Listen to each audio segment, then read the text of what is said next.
జై తెలంగాణ. అందరికీ నమస్కారం.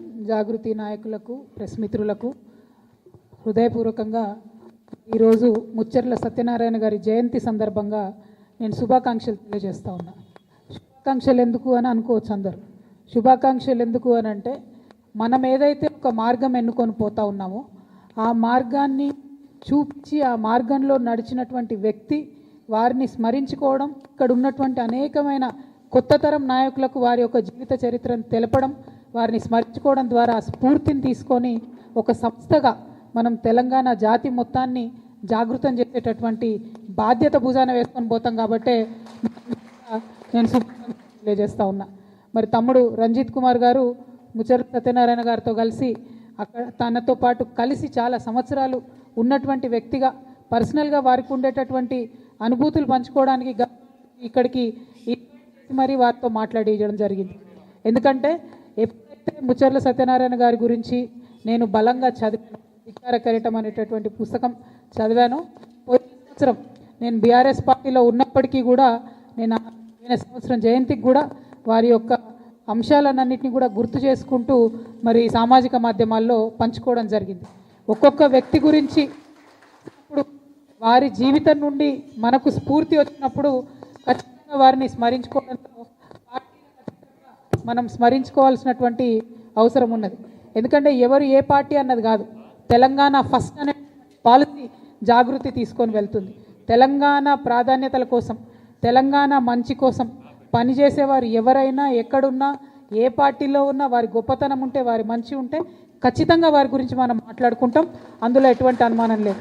ఇవాళ ముచ్చర్ల సత్యనారాయణ గారు లాంటి ఉద్యమకారులు అనేక మంది తెలంగాణ రాష్ట్రం వచ్చిన తర్వాత కూడా 10 సంవత్సరాలుగా విస్మరణకు గురైనటువంటి మాట వాస్తవం, అత్యంత బాధాకరం. చాలా సందర్భాల్లో రవీంద్ర భారతిలో దగ్గరుండి ఆనాటి కల్చర్ డిపార్ట్మెంట్తోని దేశపతి శ్రీనివాస్ గారు నేను కలిసి అనేక మంది తెలంగాణ తేజోమూర్తుల చిత్రపటాలను కూడా పెట్టించడం జరిగింది. చాలా మందివి అఫీషియల్గా జయంతులు, వర్ధంతులు నిర్వహించేటటువంటి ఒక సాంప్రదాయానికి తొవ్వలు వేయడం జరిగింది. కానీ ఇప్పటికి కూడా ఒక ఆడబిడ్డగా, ఒక ఉద్యమకారుడిగా నాకుండేటటువంటి బాధ ఏంటంటే, ఇంకా కూడా ట్యాంక్ బండ్లో మన తెలంగాణ వాళ్ళ విగ్రహాలు లేవు.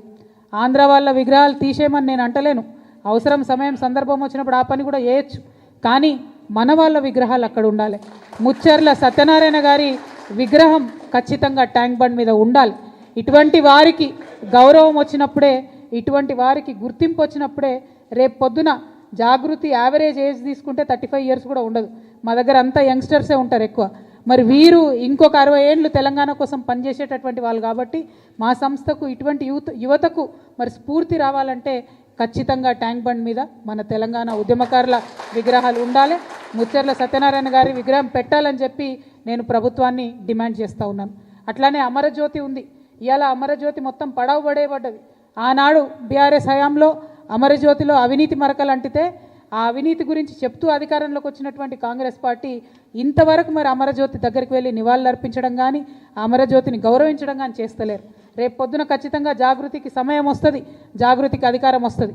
ఆ సందర్భంలో అఫీషియల్గా తెలంగాణ తొలి అమరుడు శ్రీకాంతాచారి యొక్క వర్ధంతిని, జయంతిని అమరజ్యోతిలో జరుపుతాం.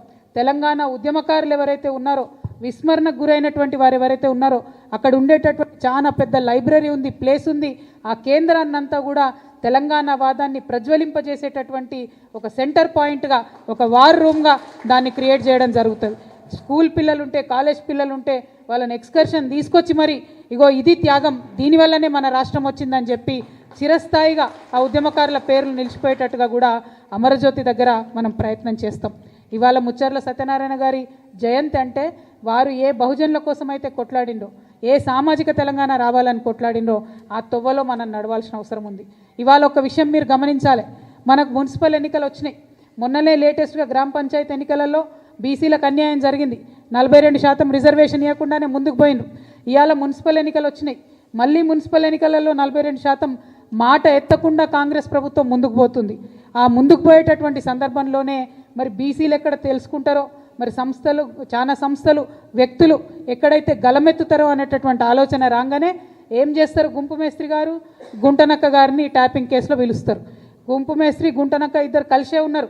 మభ్యపెట్టేటటువంటి ప్రయత్నం ఇది తెలంగాణ సమాజాన్ని. రేపు పొద్దున మీరు నోటిఫికేషన్ ఇస్తున్నారు మున్సిపాలిటీస్ కోసం, మా బీసీలంతా ఏకమవుతారు, ఏమైంది మా 42% అడుగుతారని చెప్పి కొత్త డ్రామా మొదలుపెట్టిరు తప్పితే ఇది ప్రజలకు వనికొచ్చేటటువంటిది కాదు. వాళ్ళిద్దరు కూడా కలిసే ఉన్నారు.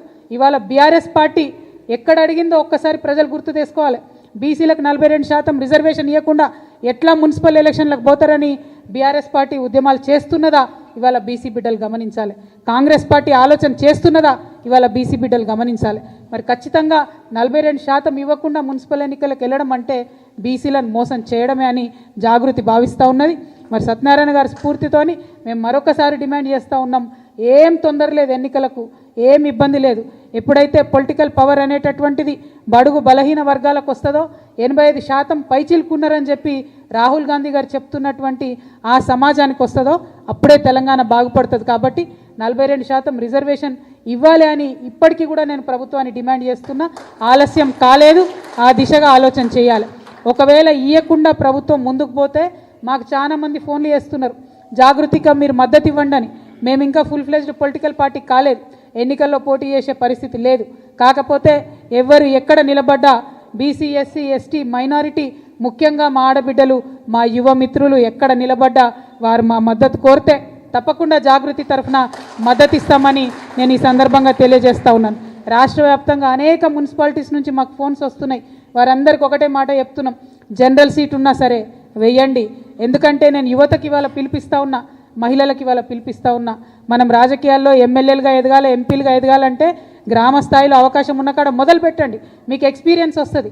గెలుపు ఓటమి ఇంపార్టెంట్ కాదు, ఎలక్షన్ ప్రాసెస్ ఎట్లా ఉంటుంది, ఎలక్షనీరింగ్ ఎట్లా ఉంటుంది, ప్రజల దగ్గరికి పోయి ఓటు అడిగేటటువంటి విధానం ఎట్లా ఉంటుంది, ఇది మీకు ఒక ట్రైనింగ్ గ్రౌండ్గా, ఒక ప్రిపరేటరీ గ్రౌండ్గా పనికొస్తుంది. కాబట్టి మున్సిపల్ ఎన్నికలు సంపూర్ణంగా మీరు వాడుకోవాలని చెప్పి తెలంగాణ యువతకు, తెలంగాణ మహిళలకు, తెలంగాణ బీసీ బిడ్డలకు నేను పిలుపునిస్తూ ఉన్నాను. మాకెక్కడ వీలైతే అక్కడ మమ్మల్ని ఎవరు అప్రోచ్ అయితే వాళ్లకు మేము మద్దతు ఇస్తాం. అవసరమైన చోట మా కార్యకర్తలు పోతారు, నేను పోతాం, అందరం పోయి ప్రచారం కూడా చేసి మరి యువ మిత్రులను, కరప్షన్ లేనటువంటి వాళ్ళను, కొత్తగా రాజకీయాల్లోకి రావాలనుకునే వాళ్ళను తప్పకుండా ఆహ్వానిస్తామని కూడా ఈ సందర్భంగా నేను తెలియజేస్తూ ఉన్నాను. అదే కాకుండా మీ అందరికీ తెలుసు, మరి ఇందాక నేను చెప్పినట్టు ఏదైతే బీసీల విషయంలో బీఆర్ఎస్ కాంగ్రెస్ కలిసి మభ్యపెడతా ఉన్నారో, నిన్న మొన్న నవ్వొచ్చింది నాకు. కేటీఆర్ గారు పోయి సికింద్రాబాద్ జిల్లా చేయాలని ఉద్యమం చేస్తున్నారు. 10 ఏళ్లలో సికింద్రాబాద్ జిల్లా చేయమని అడిగినటువంటి వాళ్ళందరినీ కూడా అణచివేసి జైళ్లలో వేసి విస్మరించి ఇవాళ మళ్ళా కొత్తగా పోయి సికింద్రాబాద్ జిల్లా చేయాలని కేటీఆర్ గారు మాట్లాడుతూ ఉన్నారు. నేను ఒకటే చెప్తా ఉన్నాను, రేవంత్ రెడ్డి గారు జిల్లాలు పునర్వ్యవస్థీకరణ చేస్తామని చెప్పి మాట్లాడుతున్నారు. కానీ మనందరికీ తెలుసు, జనగణన చేస్తున్నటువంటి కేంద్ర ప్రభుత్వం జిల్లాల పునర్విభజన పైన పాబంది పెట్టింది 2027 వరకు.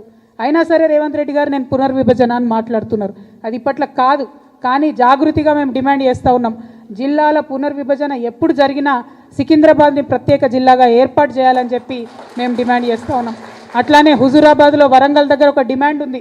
పివి నరసింహారావు గారు ఒక్కరు మన తెలంగాణ నుంచి ఎదిగి ప్రధానమంత్రిగా పోయినరు, వారి పేరు పెట్టాలనే డిమాండ్ ఉంది. ఏదో ఒక జిల్లాకు పివి నరసింహారావు గారి పేరు పెట్టాలని కూడా ఈ సందర్భంగా నేను డిమాండ్ చేస్తూ ఉన్నాను. మరి ఇక్కడ ఇంకొక విషయం, బీసీ నాయకులు ముఖ్యంగా బీసీ మేధావులు ఆలోచించాలని నేను కోరుతా ఉన్నాను. మనకు కాంగ్రెస్ ప్రభుత్వం మొన్న జరిగిన కులగణనలో తీరని అన్యాయం చేసింది. బీసీల లెక్క తప్పు చేసి చూపింది, తక్కువగా చేసి చూపింది. మరి ఈ అన్యాయాన్ని సవరించేటటువంటి ఒక సువర్ణ అవకాశం కేంద్ర ప్రభుత్వం చేపడుతున్నటువంటి జనగణన ద్వారా మనందరికి కూడా వచ్చింది. ఈ అవకాశాన్ని మనం ఖచ్చితంగా వాడుకోవాలంటే ఏం చేయాలి? తెలంగాణ జాగృతి ఒక ముందడుగు వేస్తున్నది. మా ప్రయత్నం నచ్చితే బీసీ మేధావులు, నాయకులు, ప్రజలు కలిసి రావాలని నేను కోరుతా ఉన్నాను. కేంద్ర ప్రభుత్వం రేపు చేపట్టబోయేటటువంటి కులగణనలో ఏదైతే కులాల పట్టిక ఉంటుందో ఒక్కొక్క రాష్ట్రంలో ఒక్కొక్క పేరుతో పిలుస్తారు. ఇంకా ఏంటంటే బీసీల సంఖ్య చాలా ఎక్కువ ఉంటుంది.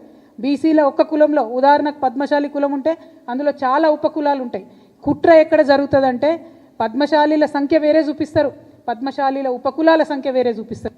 దానివల్ల బీసీల సంఖ్య, కులాల సంఖ్య తగ్గేటటువంటి ఆస్కారం ఉంటుంది. కాబట్టి ఒక అధ్యయనం చేపడుతుంది తెలంగాణ జాగృతి. త్వరలోనే ఒక రౌండ్ టేబుల్ కాన్ఫరెన్స్ కూడా పెట్టి అందరినీ కూడా మేము పిలుస్తాం. ఒక సమగ్రమైనటువంటి నివేదిక తయారు చేసి కేంద్ర ప్రభుత్వానికి కూడా మేము ఇస్తాం. రేపు కేంద్ర ప్రభుత్వం మన రాష్ట్రానికి వచ్చి ఇంటింటికి తిరిగి కులగన్న చేసేటటువంటి సందర్భంలో బీసీల సంఖ్య సరిగ్గా రావాలన్నా, అగ్రవర్ణాల్లో ఉన్నటువంటి అనేక ఉపకులాల సంఖ్యలు సరిగ్గా రావాలన్నా, ఎస్సీలలో ఉన్నటువంటి అనేక ఉపకులాల సంఖ్య సరిగ్గా రావాలన్నా, ఎస్టీ ఆదివాసీ తెగలల్లో ముఖ్యంగా ఇప్పటికీ సర్టిఫికెట్ రానటువంటి ఎన్నో తెగలు ఉన్నాయి, వాళ్ళ సర్టిఫికెట్లు వాళ్ళ కులాల పేర్లు సరిగ్గా రావాలన్నా, బీసీలలో ఉండే సంచార జాతుల యొక్క కులాల సర్టిఫికెట్లు పేర్లు కరెక్ట్గా రావాలన్నా ఇప్పటి నుండే మనం అధ్యయనం చేయాలి. వాస్తవానికి ఈ పని రాష్ట్ర ప్రభుత్వం చేయాలి, కానీ నాకు గుంపు మేస్త్రి గారి మీద నమ్మకం లేదు. మొన్ననే బీసీలను మోసం చేసిండు, మొన్ననే మన సంఖ్య తక్కువ చేసి చూపించిండు, మొన్ననే మన సంఖ్య తగ్గించాలని చూసిండు. కాబట్టి ఈ అధ్యయనం ఒక బాధ్యతాయుతమైనటువంటి సంస్థగా జాగృతి చేపడుతున్నది. సమగ్రమైనటువంటి నివేదిక తయారు చేసి కేంద్ర ప్రభుత్వానికి ఇవ్వబోతా ఉన్నాం. అందరూ బీసీ పెద్దల్ని కూడా కలుస్తాం, విద్యావంతుల్ని కలుస్తాం, వారిలో ఉండే మేధావి వర్గాన్ని కలుస్తాం. ఏ కులంలో ఏ ఉపకులాలు ఉన్నాయో ఆ పట్టికేందో తీసుకుంటాం, ఏ ఏ పేర్లతో ఉన్నాయో తీసుకుంటాం. దీనికోసం మా వంతుగా ప్రయత్నం చేస్తాం. మరి ఇది ఇలా మేము చేస్తున్నామంటే ఇటువంటి పెద్ద మనుషులు ముచ్చర్ల సత్యనారాయణ గారు లాంటి వాళ్ళు వారి ఏజ్లో వారి సమయంలో 1962లో 69లో 1952లో ముల్కీ దగ్గర నుంచి మొదలు పెడితే, తొలి దశ తెలంగాణ ఉద్యమం దగ్గర నుంచి మొదలు పెడితే మలి దశ తెలంగాణ ఉద్యమంలో బీఆర్ఎస్ పార్టీతో కలిసి పనిచేసేంత వరకు కూడా జీవిత పర్యంతం కూడా తను తెలంగాణ మంచి కోసం కష్టపడ్డాడు, తెలంగాణ బహుజనుల కోసం కష్టపడ్డాడు, తెలంగాణ బడుగు వర్గాల కోసం మాట్లాడిండు. కాబట్టి వారి స్ఫూర్తిని తీసుకొని ముందుకు వెళ్తాం, వారి స్ఫూర్తిని తీసుకొని జాగృతి ప్రయత్నం చేస్తుందనే విషయాన్ని ప్రజలందరికీ కూడా తెలియజేస్తూ, మరి ఇవాళ వీరితో మొదలుపెట్టినాం. ఇంకా ఎవరైతే మన తెలంగాణ మూమెంట్లో అన్సంగ్ హీరోస్ ఉంటారో వాళ్ళందరి జీవితాలను కూడా వారి చరిత్రలను కూడా నిక్షిప్తం చేసే ప్రయత్నం చేస్తామని తెలియజేస్తూ మీ అందరి దగ్గర కూడా నేను సెలవు తీసుకుంటా ఉన్నాను. Thank you. జై తెలంగాణ, జై జాగృతి. కొనసాగిస్తాం అమరవీరుల ఆశయాలను, కొనసాగిస్తాం అమరవీరుల ఆశయాలను, కొనసాగిస్తాం ముచ్చర్ల సత్యనారాయణ గారి ఆశయాలను, కొనసాగిస్తాం ప్రొఫెసర్ జయశంకర్ గారి ఆశయాలను. జై తెలంగాణ, జై జాగృతి.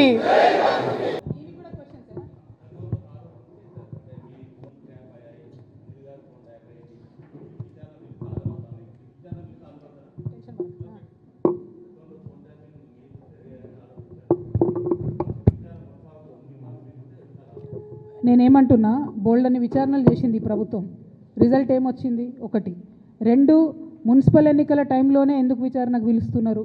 మున్సిపల్ ఎన్నికల టైంలోనే ఎందుకు షో చేస్తున్నారు? ఇప్పుడు పబ్లిక్ అటెన్షన్ ఎందుకు డైవర్ట్ చేస్తున్నారు? ఎందుకంటే బీసీలు అడగద్దు, 42% మాకు ఎందుకు ఇవ్వాలని అడగద్దు. హైదరాబాద్ మహానగరంలో చాలా నగరాలలో ఎంత రిజర్వేషన్ వచ్చింది? 31% వచ్చింది, కొన్ని చోట్ల 36 వచ్చింది, కొన్ని చోట్ల 37 వచ్చింది. అంటే 42 మాత్రం ఎక్కడా కూడా రాలేదు. ఆ 42 అడగొద్దు అనేటటువంటి ఉద్దేశంతో ఎన్నికలు అనేటటువంటిది మున్సిపల్ కేంద్రాలలో జరుగుతున్నాయి కాబట్టి మరి ఫోన్ ట్యాపింగ్ అనే విషయం ఎక్కువ పట్టణ ప్రాంతాల్లో ఈజీగా అర్థమవుతుంది కాబట్టి ఆ అడ్వాంటేజ్ తీసుకోవడానికే ఇవాళ విచారణకు పిలిచిరు తప్పితే ఆ విచారణ తుదముడుతుందని కానీ ఆ విచారణ వల్ల నాలాంటి బాధితులకు న్యాయం జరుగుతుందనే నమ్మకం నాకు కాంగ్రెస్ ప్రభుత్వం మీద, గుంపు మేస్త్రి గారి మీద లేదు. నేను 100% చెప్తున్నా, ఇది గుంపు మేస్త్రి గారు, గుంటనక్క గారు కలిసి బీసీ ప్రజలను మభ్యపెట్టడానికి ఆడుతున్నటువంటి నాటకం. Thank you. జై తెలంగాణ.